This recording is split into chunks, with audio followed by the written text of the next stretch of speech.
Help us set the stage. We've got TSM's coach, Locodoco, and Dig's coach, Scarra. And guys, last time these two teams met, there was a lot of hype around it. So give me a little bit of a sense of what the behind the scenes was from the bowl bet of 2014. You want to open this off, Loco? No, you can start. Okay, well, pretty much Loco was saying that he thought he'd win the game, and I challenged him over Twitter to bet a bowl cut on it. And so what happened was, of course, we won, because that's just what happened. And he had to go get a bowl cut. Unfortunately, I wasn't able to do it because I had to wake up like too early to do it. But I assumed he would get a bowl cut that would be legit. And so just so happened that his bowl cut is not very well cut. Whoa, go to say. So Bjergsen cut it, so what were you expecting? I came to the studio, I lost a bet, and I let the hair lady at it and Bjergsen at it, and they gave me this cut. So right. Let's just say they were very generous with it. Yeah, they were very, very generous with it. All right, all right. All right. Well, right now we're seeing a parity in the North American LCS that we haven't seen before. And Scar, I saw a tweet of yours yesterday where you were talking about all the top teams, all the teams in the LCS have strengths. Can you talk to me a little bit more about that? It's kind of just before, like at the start of the split, I was really worried for a lot of the bottom tier teams, and just in the mid tier teams as well. Like I wasn't really sure how they were going to improve and evolve with the split, but it seems like everyone has a good idea of how they want to play.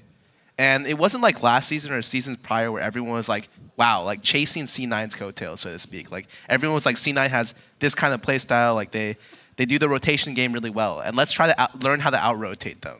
And that's like, no one beat them at their own game when they were playing it. And now everyone is trying to evolve and play the game at their own style, at their own pace. And it allows for different teams to have different strengths at different parts of the games. Their draft phases, a lot of the draft phases now, like sometimes you'll see wins and losses in draft, but most of the times you'll see a team get what they want and the other team gets what they want. And both the team comps are like pretty decent. So before you see everyone hotly contest maybe the same picks, and that's still true today, but I would say that at least everyone coming out of draft and coming into each game has a good idea of how they want to win, and maybe not how to do it, but definitely like a general idea of how to play out the game. Yeah, they have their win conditions down for the most part. And Loco, what are your impressions of the parity that's going on? Well, it's mostly a lot of the teams getting infrastructure, and then now that they all have good coaches and good infrastructure, that part was really lacking last season because only CLG had a coach, XDG had a coach, and a few other teams had a coach. But now that every team has a coach and infrastructure, they have a really good game plan going into the game. And mechanically, there isn't a huge disparity. And now that the infrastructure is caught up for all the teams, there's not that much, I guess, like skill difference overall. So the teams are really close in standings. All right, well, building on that idea of parity and strengths, I want to know specifically from the two of you which teams you view to be your greatest challengers or something that you need to overcome during the split. Scar, we'll start with you. That's an interesting one. I think that notoriously CLG has given us a lot of issues this split. A lot of times I feel like it's just our fault in that we tend to feel very pressured into doing something, and then we do something really dumb. And so it's not so much that they win the game, it's that we let them win and we give it to them. Like we like just hand it to them on a plate.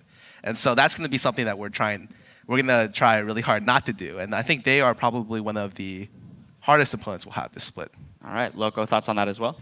For us, it's mostly CLG and C9. Versus other teams, I feel like we have better late game decision making, and I don't feel pressure to put a team on a timer comp, like a team comp where if we don't win mid game, then we lose late game. Versus CLG and C9, I get really afraid if the game goes past 40 minutes, so we often play timer comps where if you can't end the game mid-game, then it goes bad for us. All right. And since we talked a little bit about coaching, I want to touch on that even more. You're talking about the infrastructure earlier. There aren't a lot of forerunners in the coaching role, and you came over from Korea and you drew some inspiration from there. And Scar, you've been here in NA honing your coaching skills. Where are you guys drawing your inspiration from? What coaches do you look up to, and how have you crafted your own style? Loco, we'll start with you. For me, I've been on a lot of teams, and I worked with a lot of different coaches. So whatever worked for me, I try to do for them, or I try to be a coach like that. So I just try to be a coach, the kind of coach I wanted as a player. I try to be that. And Scar? For me, it's like it's a learning process. Like I feel like especially in the Western scene, there wasn't really much for me to look up to because there really wasn't a coach that lived in with the team. So I had to do a lot of like learning on my own. and it wasn't so much structured from other coaches, but rather just from like maybe what other sports have done with a lot of help from other people. And so I've just been gradually gaining information throughout both my experience and other people's experiences and trying to combine it to become like a good coach. Yeah, you guys are both trailblazers in that regard. And I want to ask you a follow-up here. If you could describe your coaching style so far in one word, what would that word be? We'll start with you, Scarra. Why can't you start with him on this one? Give you a little bit of time to think about it. That's fine. I think my coaching style is very... You can use a sentence. I won't use a word. I don't even have a word or a sentence to describe it. How about really good? I'll say it's effective. Effective. Okay. There it is. I would say personalized. I coach differently for all 5 of the players because they need different things. That's a much better. Scarra's like, oh, I got to take it now. He got me. All right. Well, we talked to the players about this a lot. The idea of prepping for a super week. You've got more games, less time. Now, in the role of a coach, what can you do to help alleviate some of that pressure and keep them focused on the game at hand and what their strategies are going into each game? Loco? For me, I do almost the majority of the pick and bans. So at the start of the week, we have like 7 different comps that we want to run. And then early in the week, we try all 7. And then I cut ones out that I don't feel like we're going to be able to master by the end of the week. And then we go into Super Week with 5 comps that we want to run. And then during the week, like depending on what we showed and what the other team shows, I choose what comp we want to run, and then we just run that.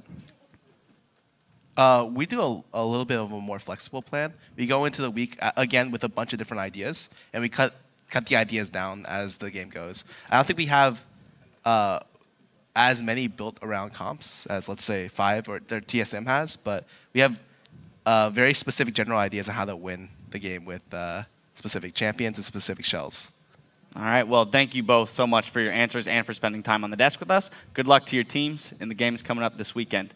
We're going to jump into that first game, Dignitas versus TSM, after a quick break. So grab a snack, settle in for the day, and the North American LCS will be back after this.